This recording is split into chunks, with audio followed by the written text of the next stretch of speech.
Okay, practice exercise number 1. Sagutin nyo lang to guys. 5 question lang to. Okay, ready na? Ready na po, ready ready na na po. po. Okay, number 1. Pagpili ng paraan na makakasulong sa kabutihang panglahat. Alam ko yun eh. Alam ko na. Okay, number 2. Dito ay ginagamit ang tugon.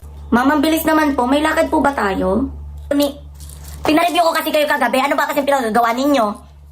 Ano ba yan? Wala pa akong sagot. Wala ka pa bang sagot, Rowena? Eh kung kaya sagutin mo ako.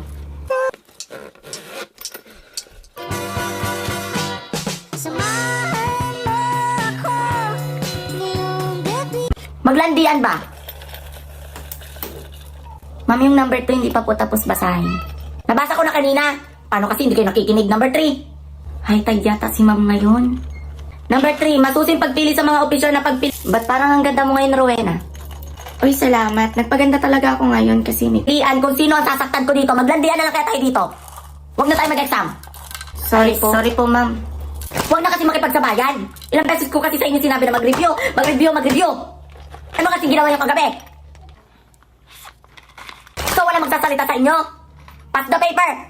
Ma'am, paano po ipapasa to? I-online class to. Ipalalamove mo! Boba!